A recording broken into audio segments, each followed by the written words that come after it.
What is up, YouTube? Retrobro here, and welcome to my 300 subscriber special Q&A. So, let's go ahead and start off with the questions. The first question is from Greg Hiram, and he asks, what kind of teams do I like most? Stall, weather, etc. along those lines. Well, my answer to you, Greg Hiram, is that I actually prefer my teams to be balanced. I'm not too big on making just like a standard stall team or trying to design a weather team, because in my opinion a lot of those teams have a lot of coverage issues because they all share the same weakness for the most part, if that makes any sense. So I prefer my teams to be balanced, and by balance what I usually prefer to do is do, say, 2 attackers, a physical, a special one, add a wall, add 1 staller, then maybe an additional sweeper perhaps, and then 1 Pokemon that at least has an ability that can counter sweep or anti-sweep, so they would carry something like Royal Whirlwind along those lines. The next question is from Garfunfulum, and he asked, favorite video game? My favorite video game, that's actually a very tough question, because there's 2 games I'm really conflicted with from my childhood. So I'll go ahead and tell you both those games, and then I'll tell you a little about them. The first game, which you guys obviously know, especially since you guys watch the channel, is Jet Set Radio. And I like Jet Set Radio because it was a really cool game by Sega. It was really popular on the Dreamcast, and you're pretty much gang members that have jet-powered skates. And with those skates, you can use them to escape the police. You can do all kinds of cool tricks like grind on rails and do flips and stuff in mid-air off of telephone lines and all types of cool stuff like that. They also had a lot of gang-related battles and competitions, and the music was always extremely good and really catchy. It was a combination of, I would say, J-pop and a lot of hip-hop style, so it was really good. And for those days, since it came out in the early 2000s, you didn't have too many games back then that had regular music versus, say, game music that had the whole 8-bit sound for the most part for a lot of the games back then, because that was around the time that PlayStation was really just coming out and N64 was still extremely popular, so games were just getting into that era to where they were starting to do that. Now, the second game I was conflicted with is actually a game on Sega Genesis known as Gunstar Heroes. And the way the plot to this game goes is you play as Red and Blue, and as Red and Blue, they're both Gunstar heroes that have very skilled martial arts and a very limited array of weapons. Now, though the weapons are fairly limited, they have a very decent amount of power. And by decent amount of power, what I mean is, in this particular game, you can actually fuse weapons together. So though you only have 4 choices of the particular types of weapons, the fact that you can fuse the 4 now gives you different possibilities of what you can make, which technically makes more weapons now. And you can do things like, there was a laser gun, this little thing that looked like a boomerang, a weapon that shot like a flamethrower torch, and then there was one that shot like rapid fire.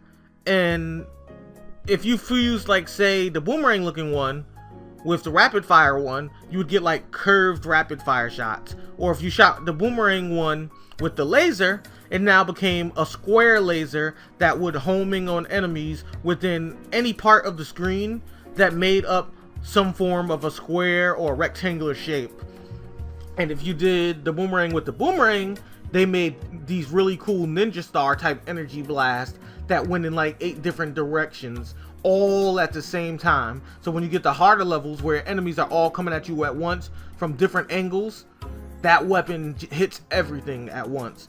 And I loved it for a lot of those reasons, to include that, keep in mind it was a Sega Genesis game, so it had a lot of features that was quite ahead of its time. Like, perfect example, when I was growing up, anime wasn't extremely popular at this particular time. Like, Pokemon wasn't even a thought back then, and Dragon Ball Z was out in Japan, but no one really knew what it was in America unless you had some of the games that you could use with action replay, which were completely in Japanese, so you could like play and fight, but you really still didn't know what Dragon Ball Z was too much back then.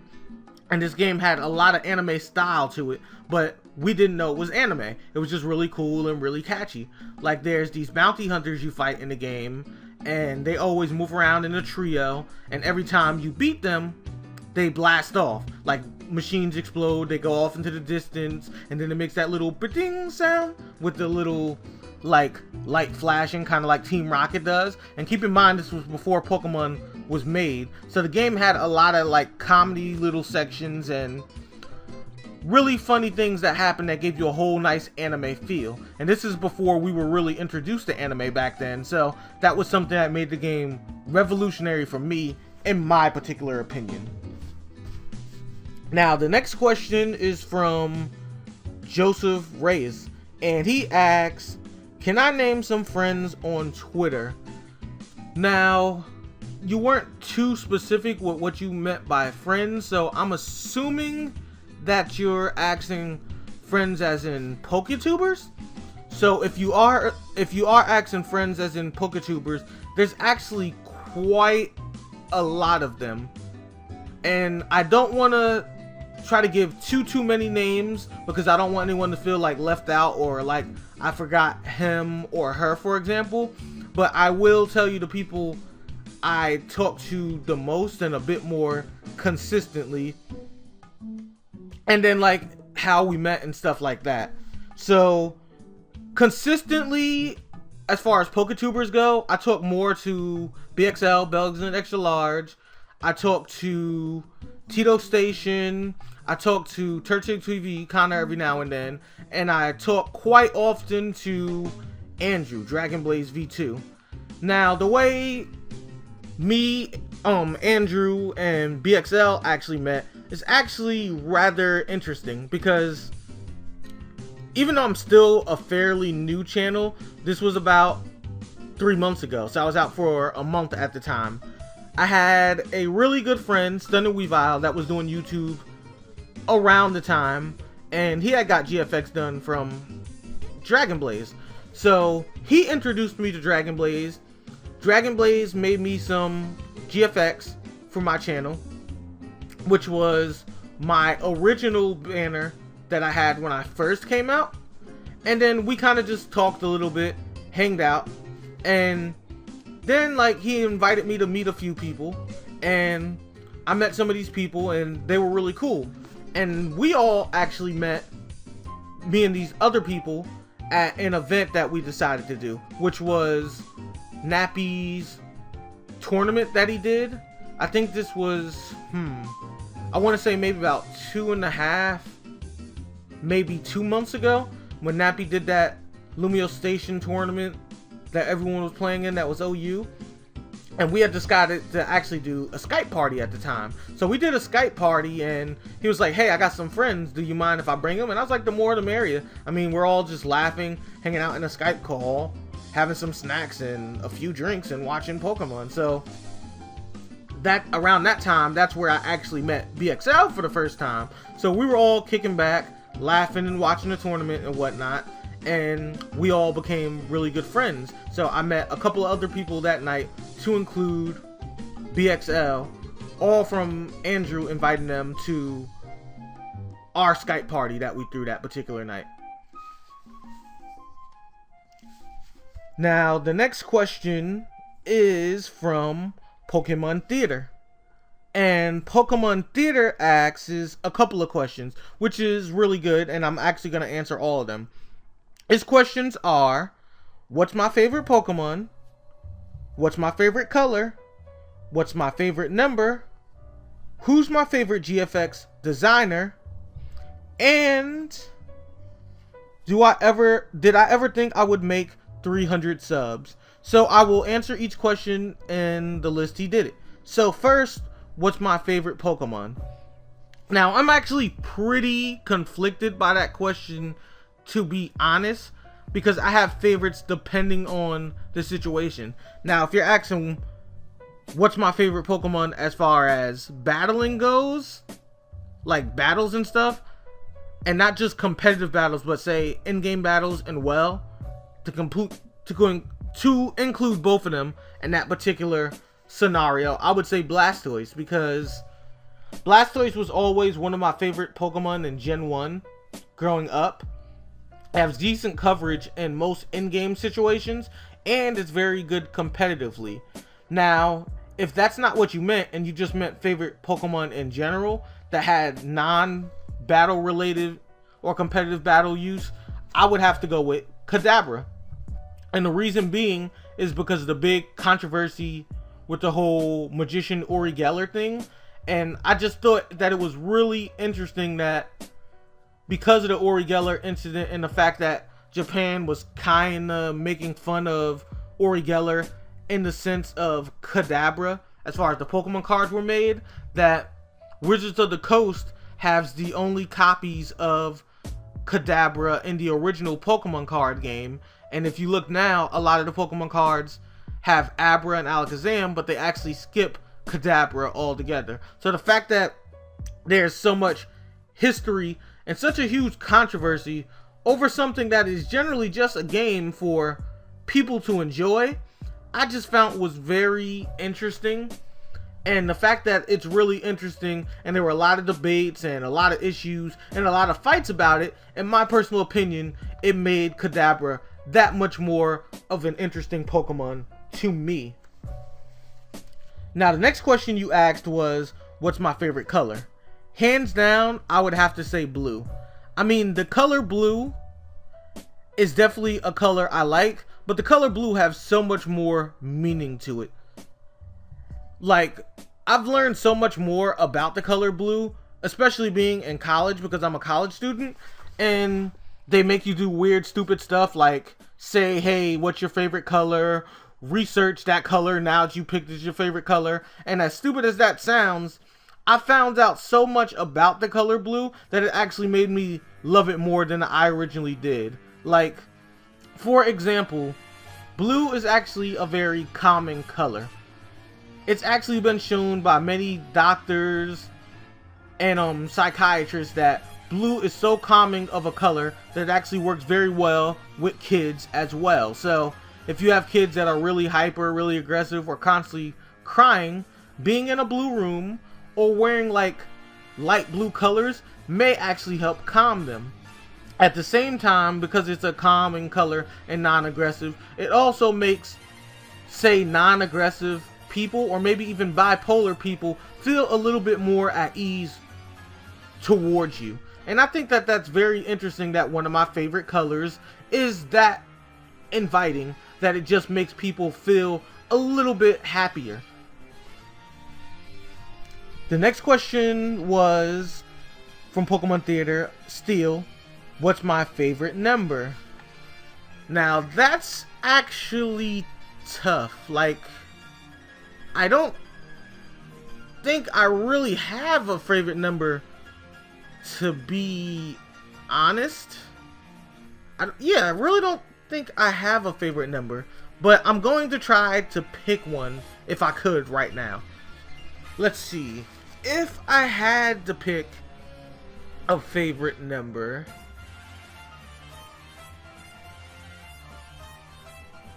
I guess I would say 7. Reason being is that 7 is just said to be a lucky number. And not just that, but around the time I was still serving in the military, I did gamble a little bit.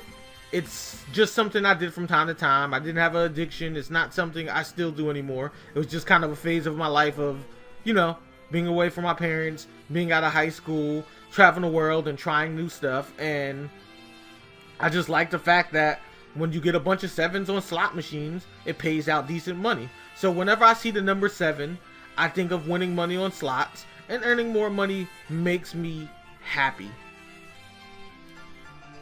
By the way, if there are kids watching this, gambling is a bad thing. Do not try it if you're young. If you're an adult, think about it and really consider it before attempting it.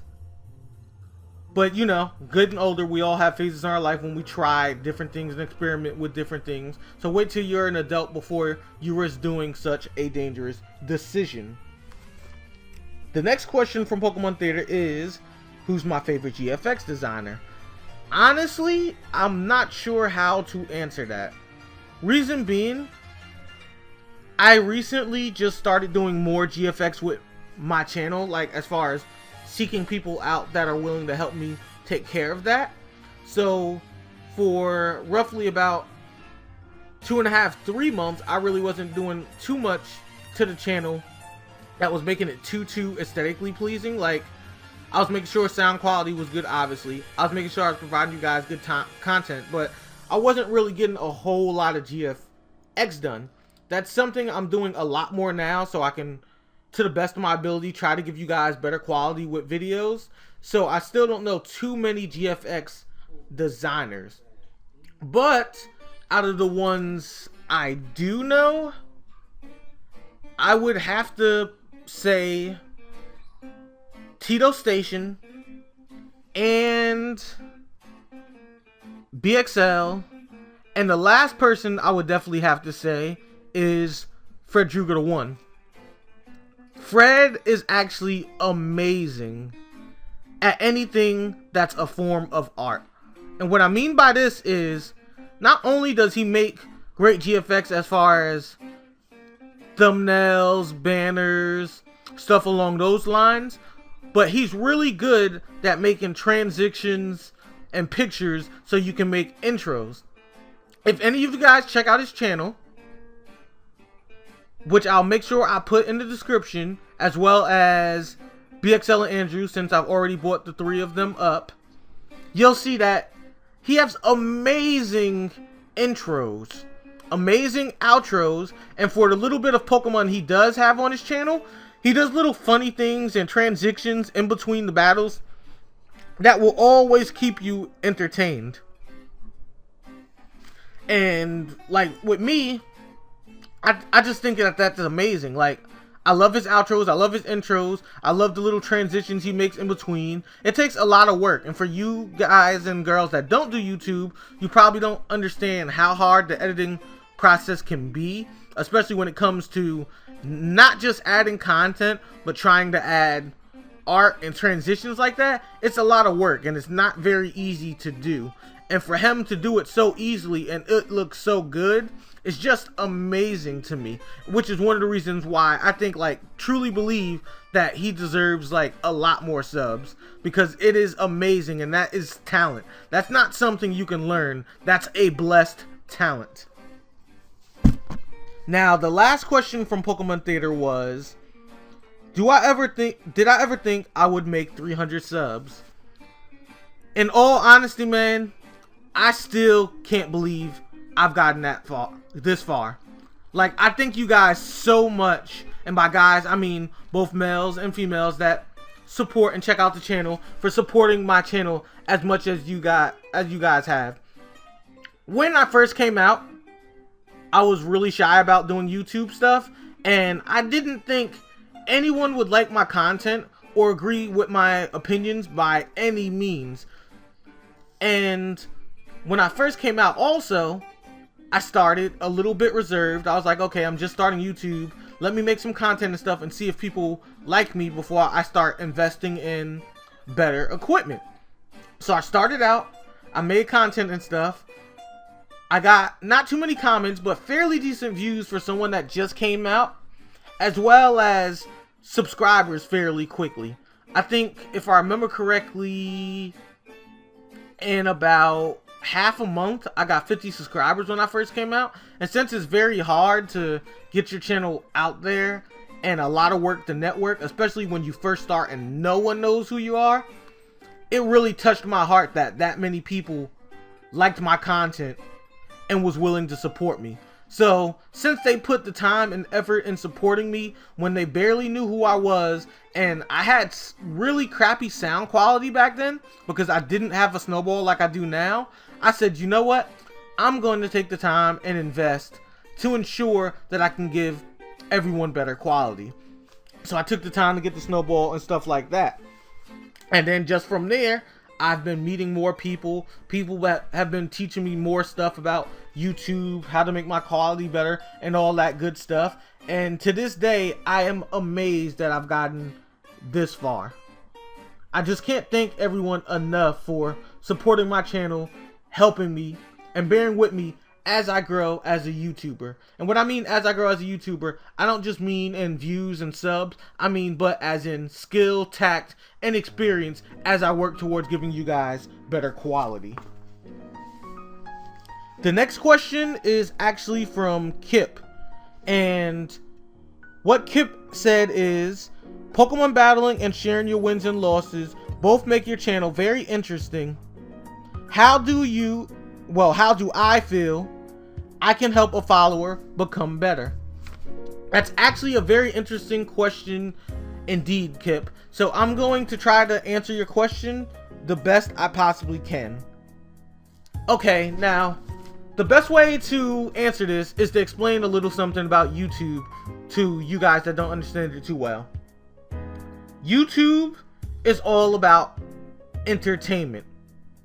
As a YouTuber, it is not only my job, but it is everyone's job that is a YouTuber to entertain you guys and be happy.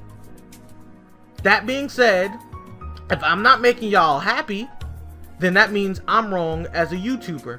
So I love competitive battling, and I love winning, don't get me wrong, but sometimes you can't be afraid to lose. You have to be willing to have fun. So what I do as a competitive battle is, I'll have times that, like say I'm in tournaments and stuff, that I'll try extremely hard, I'll use standard teams, and things that are somewhat broken to try to win. But what I try to do when I just put up battles on the channel most of the time is, I try to use things that may work competitively, but are fresh faces that not too many people use, that will still make fights look interesting for you guys. So sometimes I may put myself in losing positions in an attempt to win, to try to give you guys more interesting content. And I feel that one of the things you guys can do, even though you don't have a YouTube channel, is take the time to not just try to win in battles, but try different Pokemon, try different combinations. Obviously make sure that they have coverage with each other so they can protect their weaknesses, because that's a given to competitive battling. That's something you never want to break apart from.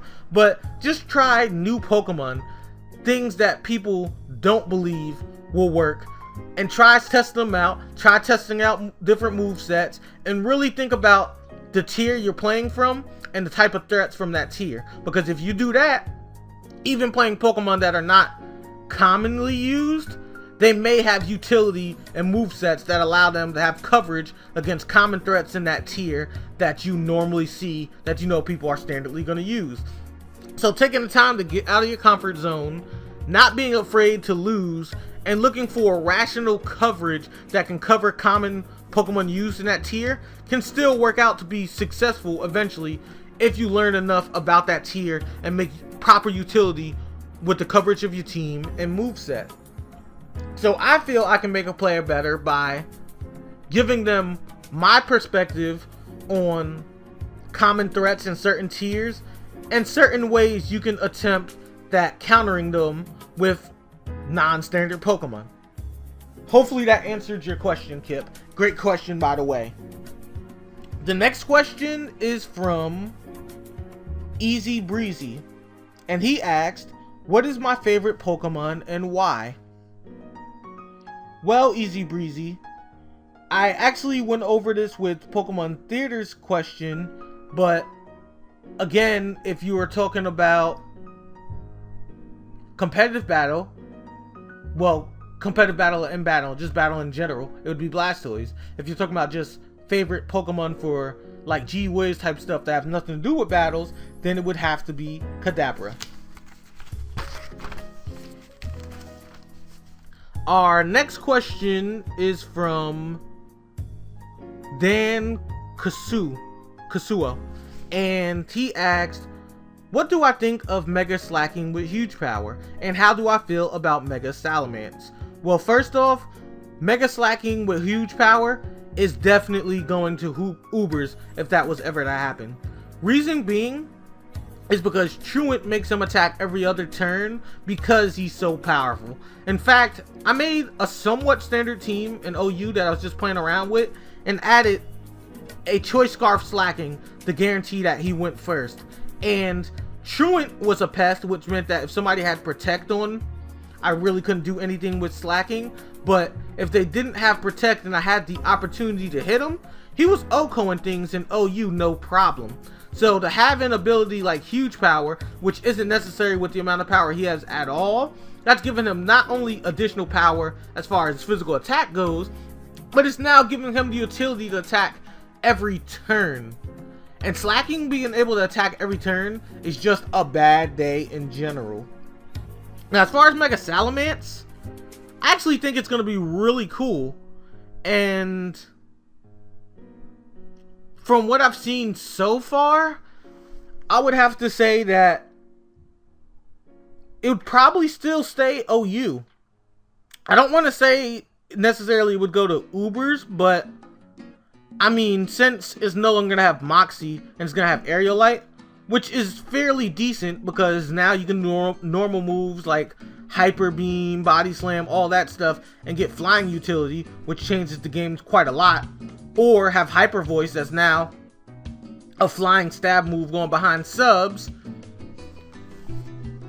It still has the type of move pool where, hey, this is all decent and very good, but there's still coverage within the OU tier that can take care of that. At the same time, being stab flying, it hits very well for Pokemon like Conkeldurr, but there's still a lot of other Pokemon in OU that don't have flying weakness. At the same time, even though it has 700 base stats, which is absolutely incredible, it's still going to have issues with things like, say, Talonflame, which has priority. So will it be taking out Mega Charizard X? Absolutely. Will it have the possible chance of taking out, say, Clefable? Because it has higher attack, it's more likely faster, and it has an Iron Tail? Absolutely. But since it has bad accuracy with Iron Tail, there's also a chance of missing. So you may not want to, say, take that risk in an example like that. So, like, it's going to hit hard, but they still never said or gave any speculation that speed is going to be improved any further, even though it's still amazingly fast. So, based on its current move pool, since I don't know if it's going to get any other moves, I would say that it's going to be a very powerful Pokemon that will definitely be in OU, but I don't think it's going to go past OU. And to be honest, I really wouldn't want it to go past OU, because though I don't play OU much, I would play a few times just to play Mega Salamence every now and then. But that's just my opinion. Mal Brewster asked, am I going to be live streaming on YouTube or Twitch? Actually, I'm glad you asked that question. Reason being is because I've never really been a huge fan of trying to stream or on YouTube or Twitch right now, because I'm not that big of a PokeTuber yet, and I don't feel like if I was to stream that too many people would actually watch me if I did. So as far as my actual channel goes, no, I don't think I will be streaming anytime soon. However, I am part of a collab channel called Geosenge Gang, and one of my friends that's in charge of that group would like me to do battles with you guys, like X and Y Showdown live. So he wanted me to stream those. So for that particular channel, Geosenge Gang, since I'm one of the directors there, on that channel, I will actually be streaming. As of right now, we're talking about doing it on YouTube and not Twitch, because none of us have all the tools we need just yet to do it on Twitch. That's to be determined and maybe changed, but as of right now, we're thinking about doing it on YouTube. So, for those of you that would like to see me stream, though I won't be doing it on my channel, I will be doing it on our collab channel, which is GL Singe Gang. And within the description of this video, I will put the link to GL Singe Gang so you guys can check it out. Subscribe if you want to as well. Now, GL Singe Gang, we actually have videos and stuff, but we haven't released them yet, and we will be releasing them starting this Monday. So this Monday we will release our first video, and every day of the week there will be different directors that will actually release different videos. As of right now, I'm scheduled to have my videos released on Thursday. So every Thursday, GL Singe Game will have my content playing, and so on. The next question is from Armin HD, and he asks favorite video game character. That's actually a good question, and this is going to be a weird answer, but my favorite video game character is from a PlayStation 2 game called Star Ocean Till the End of Time. It was in like a kind of sci-fi-ish / Final Fantasy style RPG, but it had a real-time battle system.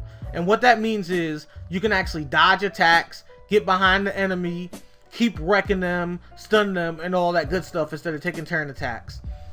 And the name of the character's name was Cliff Fitter. They called him something like a Clandrian or something like that. And pretty much it was a race that was really strong and really experienced at fighting. And he was also a martial artist on top of that. And what he did was, he had this move called Acrobat Locust. And the way it worked was, he would hit them so hard in the chin that it would knock them up in the air.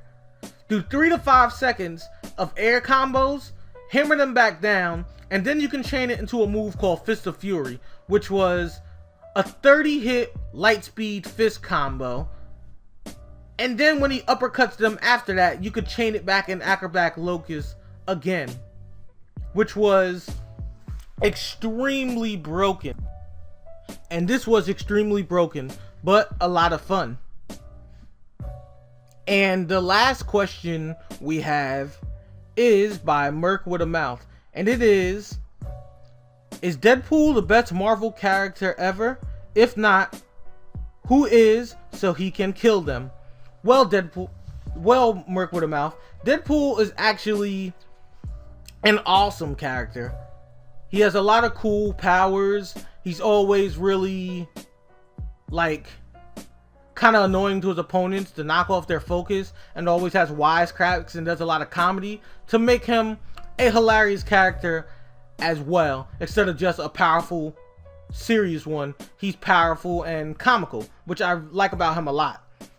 But I would have to say the strongest Marvel character, in all honesty, is Onslaught. For those of you that read the comics, and this is going to be extremely nerdy, disclaimer to all of you, Onslaught is a fusion of Professor Charles Xavier and Magneto. What happens when they fuse together is they become this big, muscular juggernaut looking thing called Onslaught. They have both the telekinetic powers of Professor Charles Xavier, which is extremely powerful, Magneto's very strong magnetic powers, which, keep in mind, if those of you read the comics, when Magneto gets older, he learns that magnetism can control everything that has magnetic or metallic properties to it. And he learned more about science and biology and learned that there's magnetism within us, which makes sense because we have things like iron minerals and stuff like that from the food we eat. So he gets to the point that when he's older, he can kill people by snapping his fingers because he can control those magnetic fields and magnetic minerals and stuff we have in our body to kill us. So keep in mind, he's that strong alone, and he's fused with Professor Charles Xavier, who's a strong telekinetic psychic on top of that, that's OP. But to add insult to injury, they gave the nerve to for some reason, which they don't explain very well, giving him strong physical strength as well. So now he has strong telekinetic power, getting rid of people with ease because of his mastery and control of magnetism, and now super strength for no reason. Not even Hulk can take on that level of power. And that would be all the questions that I have from all you guys. I want to thank you for, once again, supporting my channel. I'll be continuing to work hard. I'll continue to give you guys new content, both Pokemon and non-Pokemon alike. And now I have a question for you guys. If you guys wouldn't mind, please in the comment section, let me know some other Pokemon LPs you guys would like to see, and maybe a few other games that you guys like that are non-Pokemon related. I'll look at them, I'll check them out, and if I think they look really interesting and they're a lot of fun, I'll add them to the channel as well to continue doing. Because as of right now, as you know, Rising Thunder was just an alpha, so we're done with that.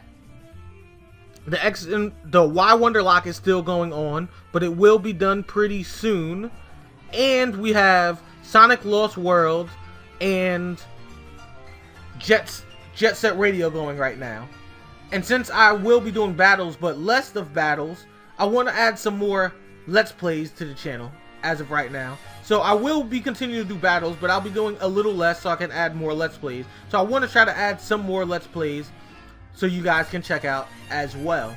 So if you guys can please answer that and give me your feedback, it would be appreciated. And once again, thank you for all the support you have been showing to my channel, and I hope you guys continue to enjoy the content, and I will be working hard to give you guys more.